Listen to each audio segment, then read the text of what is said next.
Science is the great antidote to the poison of enthusiasm and superstition. Hi, I'm Juliette Selgren, and this is my podcast, The Great Antidote, named for Adam Smith, brought to you by Liberty Fund. To learn more, visit www.adamsmithworks.org. Welcome back. Today, on February 26th, 2024, I'm excited to be talking about a few different topics that might not seem related, but the common theme is the man I'm interviewing, and I'm so excited. We're going to be talking about populism and cannabis, obviously two very different topics, but I'm going to be inviting Stan Veuger, or Veuger in the American pronunciation. Learned 2 seconds ago that my mother has been pronouncing his name right, and other people not necessarily right. Not right in the original sense, to the podcast. He is a senior fellow at the American Enterprise Institute and studies so many things. So I'm excited to get into it today. Welcome to the podcast. Thank you, Juliette. Delighted to be joining you. So, first, what is the most important thing that people my age or in my generation should know that we don't? Well, these are extremely difficult questions we're starting out with. Fortunately, later on, we'll talk about cannabis and hopefully things will get a little more straightforward. I had about 2 minutes to think about this question, and the answer I've come up with, no, that's fine. The answer I've come up with fits in nicely with that limited time available. Because what I will say is I think something you don't fully realize when you're in your early 20s, or at least I certainly did, is how limited your time on this world is going to be and how busy you will be as your personal and professional lives progress. And suddenly it won't feel like the number of hours in the day, the number of days in the week is effectively limitless the way, at least to me, it felt when I was about your age. And instead, many, many, many hours will be taken up by obligations that are difficult to avoid, or that you should not want to avoid. And instead, you'll have a very limited amount of time left to do new things, to do the things you enjoy doing for their own sake. And so that's something I think I wish I had realized. That's right. But that's necessarily a sense of the situation. I think your time is just limited, and you've got to try to make the most of it. And there are things you can start earlier that make things easier later on. I don't know. I had a child very late. I guess, certainly by historical standards, that's something that maybe in some ways is easier later in life, but in other ways it's certainly a lot easier earlier on. What are some of the ways, and obviously this is going to look a little different for everyone, but what are some of the ways that you have made the most, even knowing that there are these constraints? Well, part of it is I've just grown much more disciplined and efficient over time. It's very easy to spend a lot of hours watching TV. It's very easy to spend time doing things that other people can do better than you. And I think, between, just kind of sitting around doing nothing and effectively outsourcing activities, I think you can save quite a bit of time. So right now I'm studying math so that I can do econ. And I've learned to like math. But I think if I were to put an estimate on how much time it would take me to do a math problem compared to my math major peers, it probably takes me a good 10 times the amount of time it takes them. So I would say this is definitely not my comparative advantage, right? I'm not the. But this is not something you can outsource, right? Because here, if they do it, you don't get the result, because the result is you understanding how to do the math or whatever, or at the very least you passing your math class, and that's not something you can outsource. I don't think that's an area where it really applies. Okay. So. Yeah. I mean, I could choose not to take a math class, but I guess I choose to take it for a reason. And so. Yeah. Okay. So it's more. Yeah. Don't try to get out of your math homework. That's not what I was trying to get you to do. So maybe hire an accountant. Your mother is going to get mad at me. Hire an accountant, but don't. Get your groceries delivered. That kind of stuff. Don't avoid doing your math homework if you actually want to get a PhD in economics. That's right. No, that's a great answer. I wanted to start by asking you a few questions about populism and kind of what's happening in the world today. You wrote something recently at The Unpopulist, and you've written for AEI about this, about the Netherlands, and the political situation in Holland. It's an issue that you've been following pretty closely. So can you give us a quick overview about what's happening, and especially for listeners who might not be familiar with the situation, especially because in America we tend to be very America-centric. Can you give us an overview of the Dutch farmer protests and what triggered this widespread movement and what's going on with the recent elections and all of that? Sure. So the Netherlands, even though it's a relatively small country in terms of just the land area and a very densely populated one, has a pretty large agricultural sector, very high output per farmer, and that one that uses basically all of the available non-urbanized space in the country that is not a nature preserve, right? So because of the high population density, agriculture is often very co-located with more densely populated areas. In fact, the first time my wife came to the Netherlands, we were at my parents' house, kind of wandering around in the neighborhood, in this little square with bars and restaurants, very sort of European looking. Then we turn a corner and suddenly we're in this field and there's cows right next to us, right? You wouldn't, those kinds of abrupt transitions you don't see as much in the US. Mm-hmm. And so that's important context to keep in mind as we go into the politics. So the Netherlands starting in the 70s, like all other Western countries, has had a pretty active environmental movement. And one thing that's quite specific to the Netherlands is that environmental movement has been very focused on nitrogen emissions from farming. And so the concern there is, you use a bunch of fertilizer or you produce a lot of manure, that those products contain nitrogen that is harmful to biodiversity at the very local level, right? So there's a completely different problem from CO2 emissions, right, with their global effects and whatnot. Here we're talking about the super local spillovers from agricultural lands onto nature preserves. So, you have this movement to push back against that, to designate a ton of areas as protected nature preserves.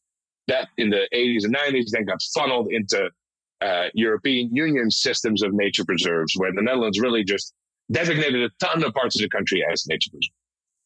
Now, the Netherlands kept asking for exemptions from European Union rules on how to protect those areas, but that has in more recent years has gotten harder and harder as courts started pushing back against not completely abiding by restrictions on nitrogen emissions. As a result, and here we get to the politics, the Dutch government has now seen itself compelled to pretty dramatically restrict nitrogen emissions. Now, you can do that in different ways. One, you just dramatically reduce the size of the agricultural industry, in particular, where it comes to the livestock part of it. Two, you can try to get rid of some of the nature preserves. That's legally very, very difficult. And three, you can try to, through technological progress or other abatement techniques, try to reduce nitrogen emissions. The government has been trying to push for a compromise between Route 1 and Route, but really all three. They want to delay the reduction in nitrogen emissions and then combine Route 1 and Route 3 in the long run, right? So some technological advancement, but also just paying a bunch of farmers to stop farming. As a result, the farmers have felt very threatened. They had a set of big protests, really not in the past few months so much, but in particular in the run-up to our most recent provincial elections, which took place last year. And in that election, a new party, the Farmer Citizen Movement, miraculously became the largest party in the country. And so they now have a number of seats in provincial legislatures, and they're the largest party in the Dutch Senate.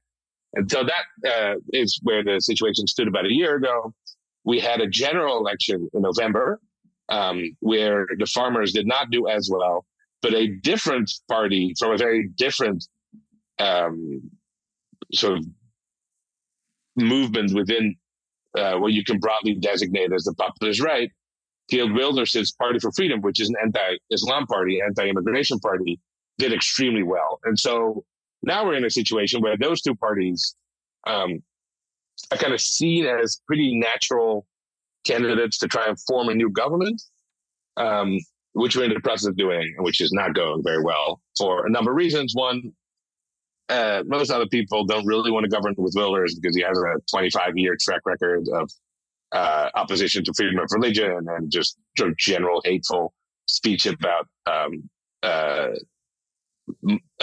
Muslims in the Netherlands and about immigrants from Muslim countries in particular. His party also only has one member, which is Geert Wilders himself. Then the farmers are a new party, and so not clear who can staff a government coming from their side.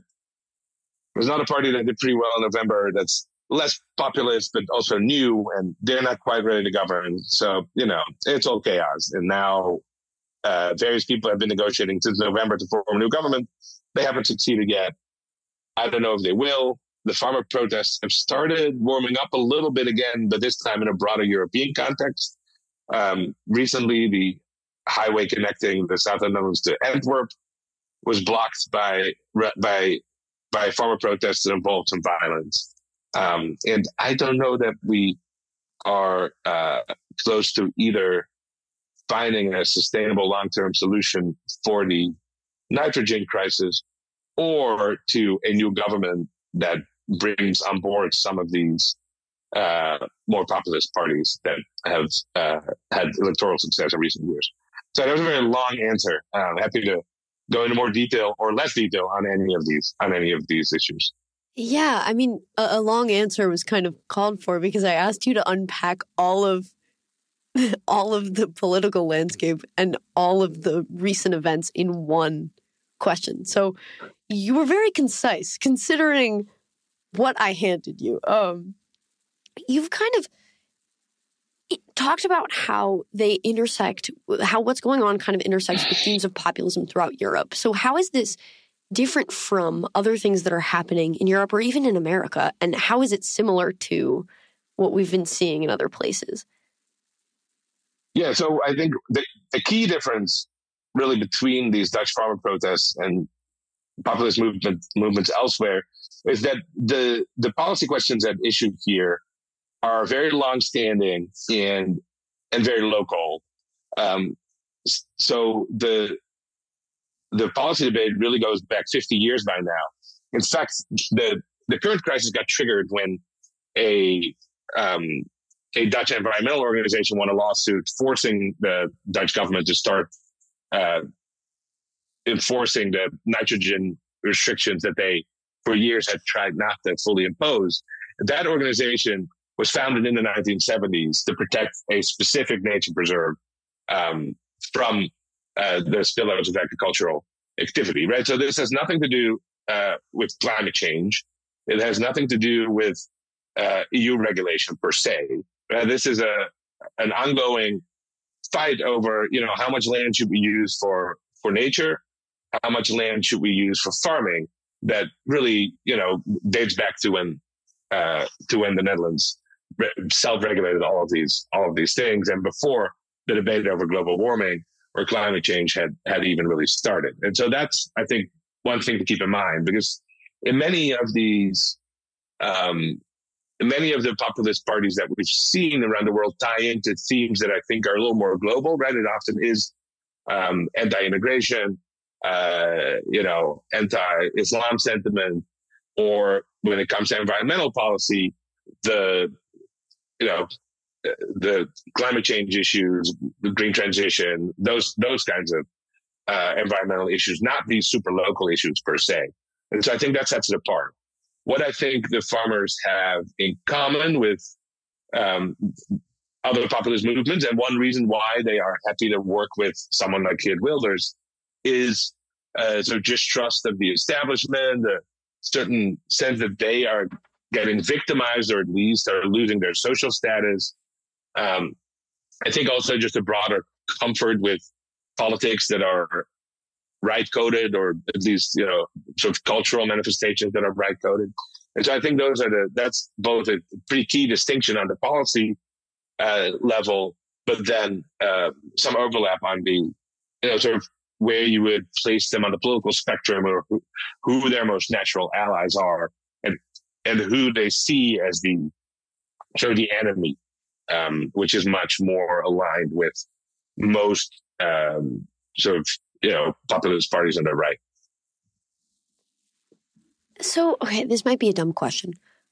Mm-hmm. Why is there? You kind of kept mentioning that they're in the process of changing their governance, or like redoing their government in any sort of way. And I look at this, and then I look at the American Constitution and how old it is, and how sure we have our problems, but within this system, it seems to be a pretty long-lasting, workable system. And I just think, wow, like changing the government at a fundamental level sounds so chaotic. And what is kind of the drive behind that? Why do they need to do that? Let me clarify that. So in the Netherlands has a parliamentary system. And so in practice, the way things work is that a Dutch cabinet needs to have the support of a majority of the members of parliament.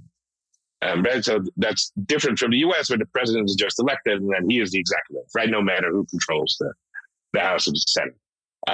And so in the Netherlands, whenever a new parliament is elected, that means that the different parties in parliament, of which there are many, because you get one seat when there's a general election, the composition of parliament changes, and the outgoing government may well lose its majority in parliament, as happened in November. Then we need a new cabinet, but that needs to have the support of 76 members of parliament. There's no single party that has that many members of parliament. And so different parties need to negotiate over policies they agree on, personnel they agree on. And it's not always easy to do that. In the current situation, it is, you will need at least 4 parties basically to put together a majority in parliament. And so you have to find 4 parties that agree on, enough things to govern together. And so that's the holdup. Now, this is not unique to the Dutch system. It's also not unique to this election. It often takes a number of months for a cabinet to be formed. In this case, it looks like it's particularly difficult. But in the meantime, the outgoing government continues to rule. So the prime minister, who was the prime minister before the election in November, is still the prime minister. If they want to pass new legislation, the outgoing government still needs to secure a majority in the new parliament, right? So they can't do much. They're a little more limited in what new policies they can pass. The other country that is well known for taking a while to form a new government after an election occurs is Belgium, which, as I think holds the world record for how long that takes. Something that's ironic is that often during these periods when the previous government is still acting, a new government has not been formed, is that they come up with way fewer new spending initiatives because, of course, they've lost their legitimacy, they've sometimes lost their majority. And so you'll see deficits close a little bit during these periods of acting government. I think in Belgium, that's particularly striking. Right? There's no new spending programs. And so, that slowly makes the fiscal outlook marginally better. Anyway, so that's what's happening, right? We're not completely overthrowing the constitutional order. We're just trying to find a new majority of parties that can govern for a while. But it's not easy. And so you could have different combinations of parties that have a majority. You could think of different ways in which parliament can relate to the cabinet. So in Scandinavia, it's common to have minority governments where the parties that are in the government do not have a majority in parliament, but they will try to find support for specific pieces of legislation by reaching out to parties that are not in the government. The Netherlands does not have a tradition of doing that, but you could have a situation like that. You could also bring people from outside politics to form a cabinet and see if they can find support in parliament for their policies. That also seems complicated. And of course, you can go to new elections. So unlike in the U.S., elections in most European countries are not automatically set on a date, and there's some flexibility on when to call them.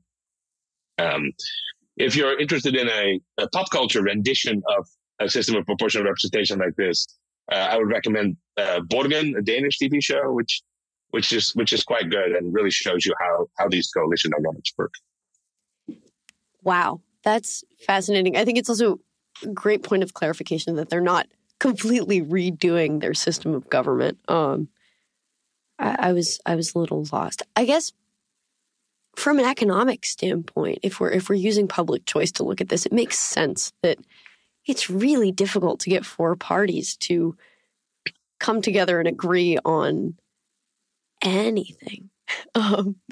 So I kind of makes more sense now why it's taking so long and kind of why this shift is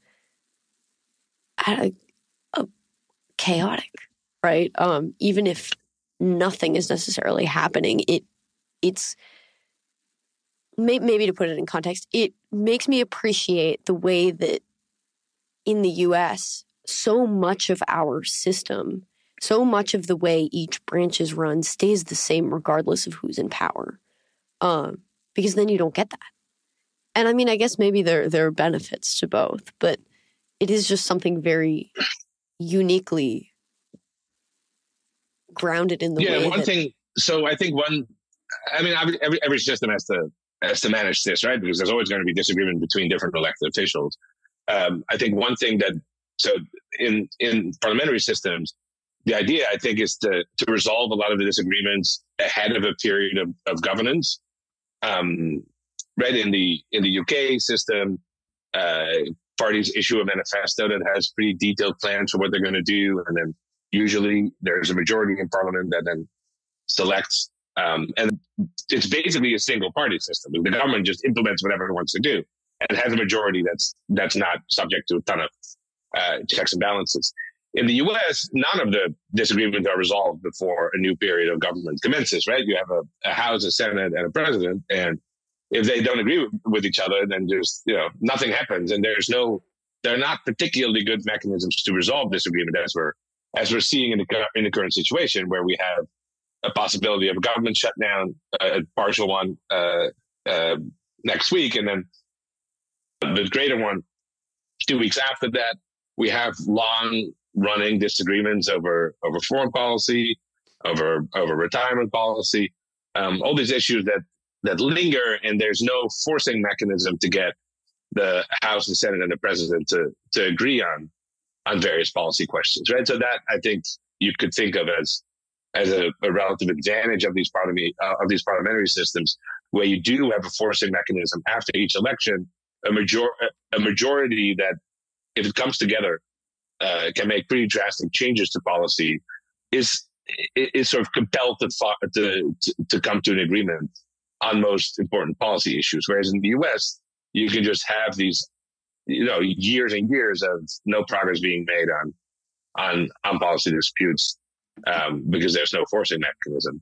And I think in the U.S., particularly on the budget side, you do see that problems just don't get addressed because there's no immediate political gain for the parties involved in addressing, I don't know, future shortfalls in Medicare and Social Security. They just continue on without any forcing mechanism to come to a solution until there's a real crisis. And so I think, the downside of the Dutch and other similar systems is that it can be difficult to reach agreement before a term in office starts. In the U.S., the term in office starts automatically, but you have no forcing mechanism to reach agreement. I think, it's going to be very contingent on what's going on to know which system I think works better in each case. Yeah, no, I think you're definitely right. Do you think that there not being a forcing mechanism, well, obviously it makes issues linger longer until there's a crisis, and we do not like a crisis and the government shutdown, which happens more often than in the parliamentary system. I feel like I can guess pretty validly. Do you think that there is an increased likelihood of reaching the right solution if you don't force a solution? Or do you think that, I mean, as you were saying, that it just depends on what the issue is and what is happening in the country at the given time for one to get the better answer? And I guess there's no way to know what the better answer necessarily is in the long run. Yeah, I agree. I think there are issues that are just by the nature of the problem easier to solve if you take action early on. I think that's particularly true for these retirement, the various old age programs, whether it's healthcare or retirement, where changes you can realistically make have consequences 30 years down the road. I think those are programs where forcing mechanisms are helpful. Of course, for many other issues, the U.S. system has the great advantage that you can sort of adjust as you go. And, in many cases, it's probably fine to, not reach decisions until you're very certain what the right solution is. Right. That, of course, lets you avoid errors in the opposite direction, where you think you've cooked up this prescient technocratic solution and it turns out to be a disaster. Right. That is something you avoid if you follow the U.S. approach a little more. Yeah. I mean, you also have to be careful, though, when we say that, oh, you're taking your time and you're waiting and it's a little more thought through. Who is the one who's making the decision? Is it really more thought through, or did it just take longer to get there? There's a cost and benefit to both, which I think becomes clear here.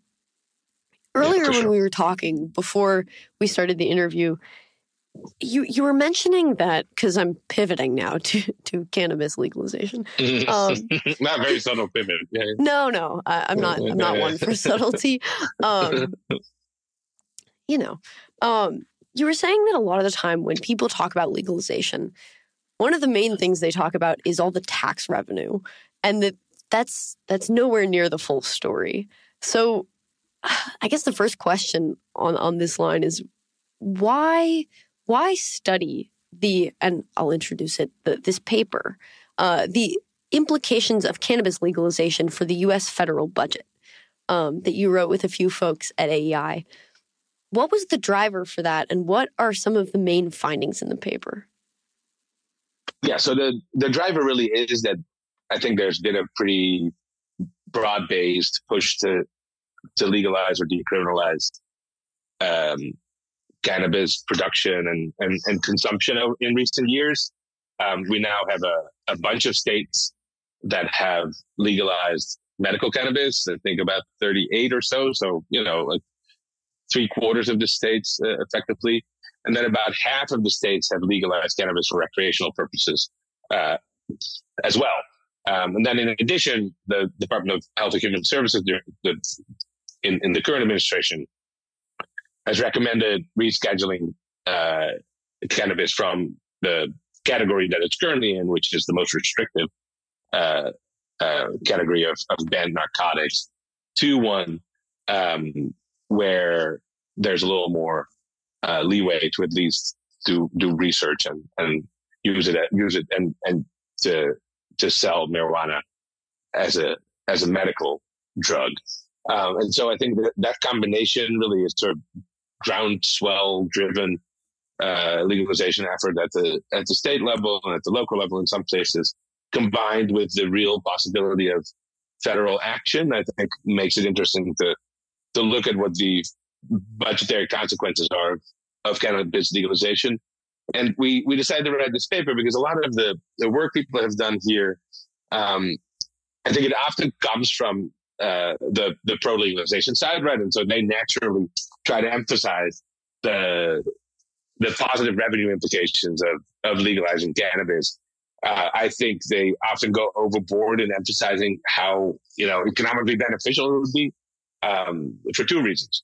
One, those studies are often very focused on, increased revenue and reduced spending, or increased revenue, just some taxes on selling marijuana, and reduced expenditures from law enforcement in particular, and incarceration. and the economic losses associated with that. I mean, that's all fine and well. I think those numbers are usually exaggerated. One, because they count a lot of, they basically count all of the activity in the cannabis industry as sort of newly taxed, right? Whereas if you think that this newly legal industry is going to be more sizable than the black market industry is now, a lot of that will just mean that people who are currently working in other industries or capital resources that are currently being deployed in other industries will move to the cannabis industry, right? There's no reason to believe that generates net new tax revenue. That's just, corporate taxes being collected in a new industry, or it's, income taxes being paid by workers in a new industry that they were previously paying in their old industry. And so I think on the tax side, that's a big source of overestimating the revenue impact. And then on the spending side, I think a lot of these guys are very focused on, we're going to do less policing, less incarcerating. I think they underestimate the potential for the federal government in particular, and this is less of a nation state and local level, obviously, picking up a good chunk of the bill for cannabis consumption down the road. In our paper, and my co-authors and I don't necessarily agree on where we think this will go. We talk about how certainly medicinal cannabis could well be paid for by Medicaid, Medicare, and the VA to a significant extent. And of course, if that were to become the case, then you would see a push to move more and more what I would think of as recreational use through those pathways as well. And so I think that's something that's very much underemphasized. And I think something that's important to keep in mind, just as a back of the envelope calculation, if you impose, say you do a 10% tax on cannabis, right, that gets you, say, 10% of the market as revenue, and at the same time, the federal health programs pick up 10% of the cost of all the marijuana that's consumed in the country through their reimbursement of medicinal marijuana, then the net revenue from those two sources is zero, right? So even if only 10% of the marijuana expenditure are paid to the federal government, that could well offset a significant excise tax. Let me stop there for a moment. So that's why we're doing it, just because we think, the existing estimates weren't quite capturing what we think of what we think of as all the relevant dimensions. And it's an important topic because there's been so much policy movement. Maybe as a small additional point there, the reason why it's important to have a good federal estimate of the budgetary impact is because that will often affect how willing people are to work at policy change into a broader piece of legislation, right? Because if the revenue impact is very positive, it can offset new spending. If it is negative, you will, in many cases, need to find other ways to offset the negative budget impact. Yeah. And so what do you end up finding in terms of, do we still think that it would be positive for revenue, or is it kind of unclear, but if this, then this might be the way forward? Yeah, I think your description of unclear, but and it depends on choices made is the right one. And so in the paper, what we do really is highlight a bunch of these other mechanisms that could change the budgetary impact in ways that people haven't always thought of, right? So especially through the health programs.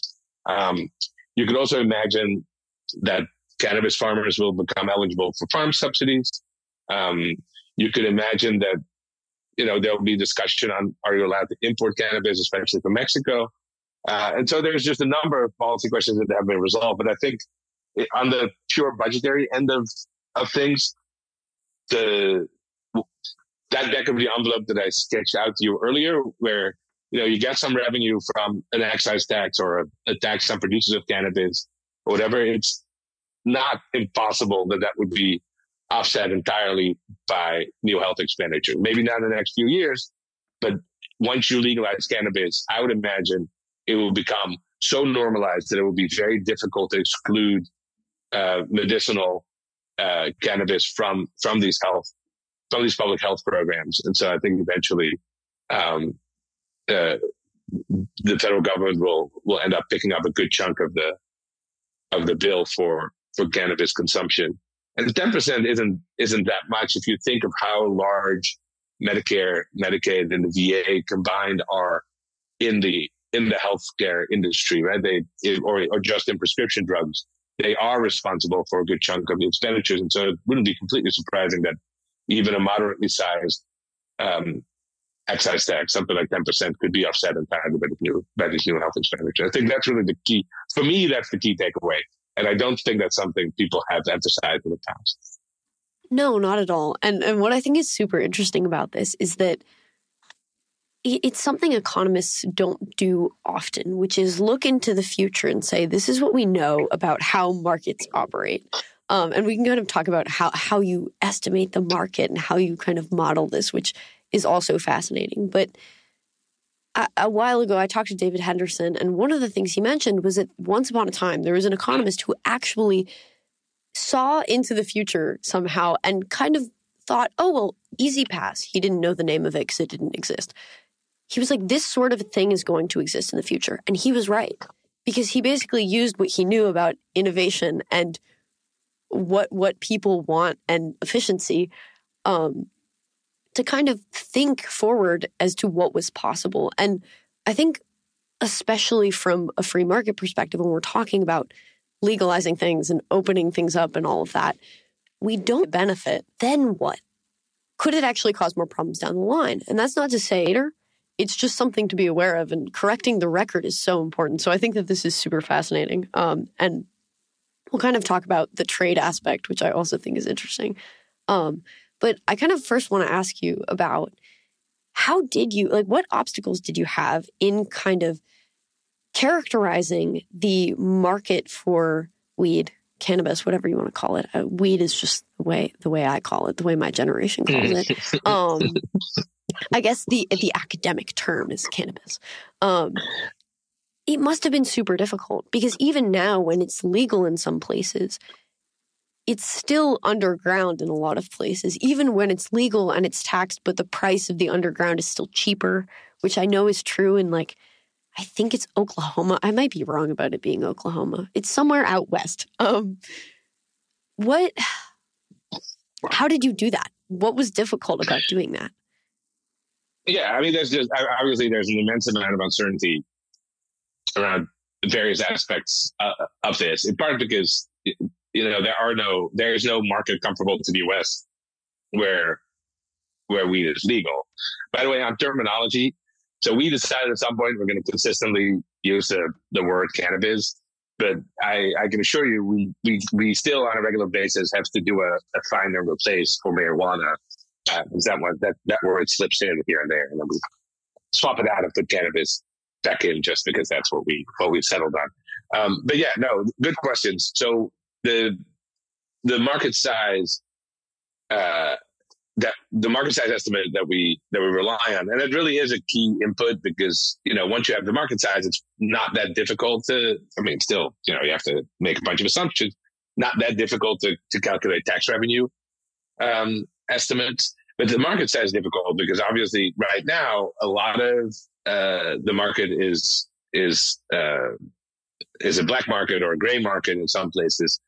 And so you have to rely on surveys and guesses to come up with a number. Then in addition, of course, legalization itself will dramatically change the size and nature of the market. For example, as the market professionalizes, so to speak, right? Right now, many retail channels are very small scale or completely illegal.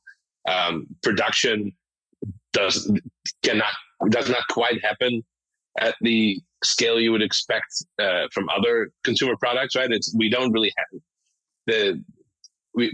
see the involvement of the sort of large multinational corporations that are involved in other drugs or food products, if that's how you want to think of it, right? There's no Procter and Gamble products yet on the market. And you don't see massive farming conglomerates really engaged in the production yet either. And so, right, so that's a reason to think that prices will come down. Now, of course, you will still continue to have this wedge between the legal and the illegal market. That if you're in the black market, you can probably evade some taxes and regulations a little more easily. And so you may still be able to offer, perhaps a slightly lower quality product, but at a lower price. And so I think even under full legalization, the illegal market would not completely go away, especially if trade remains illegal. And so you could try to smuggle cheaper marijuana in from Mexico. I don't know. So those are all things you have to think about. The other thing is that even if you were to know what the new prices would look like in the post legalization world, you still have to think about how consumers would respond to that. We have some estimates of the elasticity of demand with respect to price in the cannabis market, but those don't quite come from this situation of full legalization either. And so it's not clear how they translate, because of course with legalization, I think would come a pretty significant norm shift as well, toward perhaps, less stigma, people who, there's a lot of locations now, including people's private residences, where in many cases you're not allowed to use marijuana. Would that change? Maybe, maybe not. But certainly some of the stigma would, I think, disappear. Of course, if the stigma disappears, does that also make the drug less cool? I don't know. Those demand elasticities, I think, are difficult to translate from a gray situation to a fully legalized market. And so that's, I think, a subset of the problems you have to deal with when you come up with a market estimate. And so, I don't know. Hopefully what we did is reasonable. But part of the exercise also just to show, which assumptions you have to make, where the uncertainties lie, etc. Well, so something I also think is interesting, which you kind of touched on, was that it's kind of dependent on, I don't want to say non-economic legislation, but if there's a regulation about where you can and cannot smoke because of the externalities of where it's going to smell, that is going to affect the way that consumers and suppliers and anyone kind of interacting with this market, it's going to affect the way that things go. And so what are some of the other assumptions you had to make and uncertainties that you kind of realized along the way? Well, a big one is we assume that after legalization, cannabis will effectively be legal everywhere. But of course, you can easily imagine a situation where many local governments or even state governments will basically make it impossible for retail establishments to pop up. Right. And so that would pretty dramatically change, I think, the situation, right? Just like there are counties that are dry, you could have counties or cities or states that effectively lease recreational marijuana. I think if there's medicinal marijuana that's FDA approved, I think that would be harder to keep from being sold. But certainly recreational marijuana stores, I think local governments would have a lot of power to block. And so our baseline estimate assumes that doesn't happen and that there's just going to be one national market. But I think that could really dramatically affect the development of the cannabis market post legalization. And what about trade? So you mentioned something interesting about if it's illegal to import it from other countries or even to export it, right? Because maybe it would go the other way around. Who knows? Even though maybe it is almost a guarantee that we would import it. How does the illegalization, is that a word? I don't know.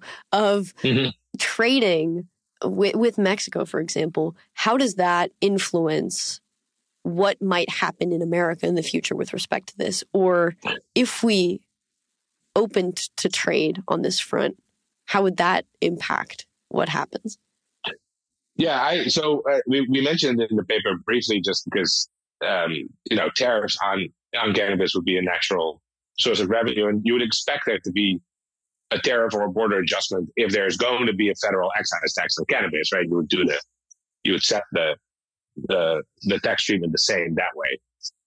The question of what will happen is just very difficult to predict, but I think I would expect both imports and exports. Right? The U.S. is a pretty major agricultural producer. If the U.S. were to fully legalize, I think that would really change the dynamic for other countries as well. The U.S. has really been a strong voice for more prohibitionist policies in the narcotics sphere than most other countries, certainly in the Western Hemisphere. Right? I think there's a number of Latin American countries that have been eager to move toward legalization, maybe not even just of marijuana, but more broadly. And I think if the U.S. flips, they would probably flip as well. And so at that point, you have these two markets where it's legal. Are you really going to ban imports and exports? I mean, maybe in the short run, but I find that very difficult to imagine that that's a sustainable equilibrium, because you're going to have different varieties, you're going to have different prices. And so for sure you would have some sort of illicit, imports and exports, but also it would be so strange to have this completely legal product that you're not allowed to import and export. Maybe the cannabis farmers lobby would become so strong that we would effectively ban imports, right? The way we do with sugar and a bunch of other products. But I don't know how that's going to happen. But regardless of exactly how it all unfolds, I think it is a consideration to keep in mind, and one that people don't really think about, which is particularly strange in this context, because of course the international trade in narcotics is such a problematic area of policy, and one that the U.S. devotes a good amount of resources on. One that's really the single largest public policy challenge that Mexico has to deal with, and so it just seems like something you should think about as you ponder what to do domestically.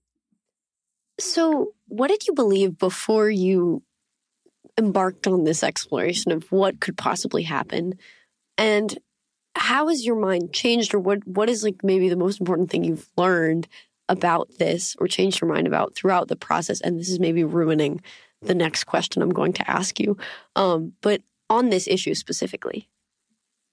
So, I think for me, the thing I mentioned earlier about how easy it is for medical expenditures to offset any tax revenue, that's not something I had considered personally. And then secondly, just going through the potential budget implications in a somewhat systematic manner just shows you how many different facets of the federal government directly touch upon an industry like this. That's, I think, something, that's probably true for most products, but it's just something I hadn't really put together for this particular one myself.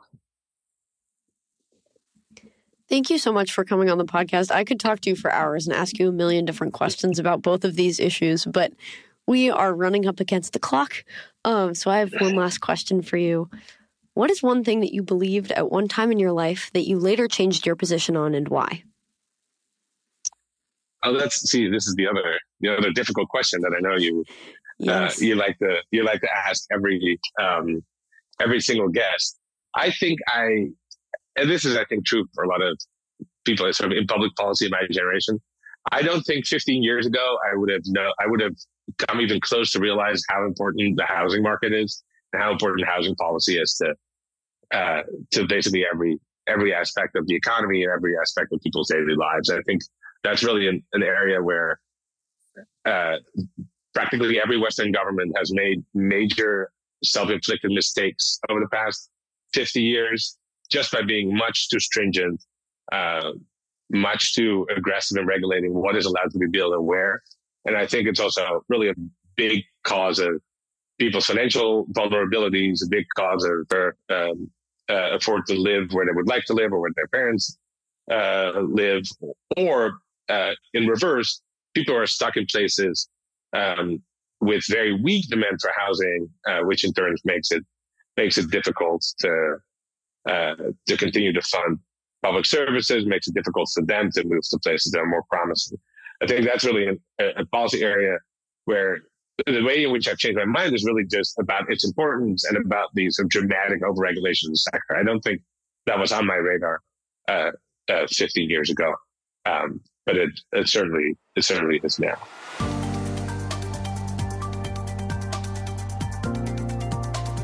Once again, I'd like to thank my guests for their time and insight. I'd also like to thank you for listening to the Great Antidote podcast. It means a lot. The Great Antidote is sound engineered by Rich Goyette. If you have any questions, any guests, or topic recommendations, please feel free to reach out to me at greatantidote@libertyfund.org. Thank you.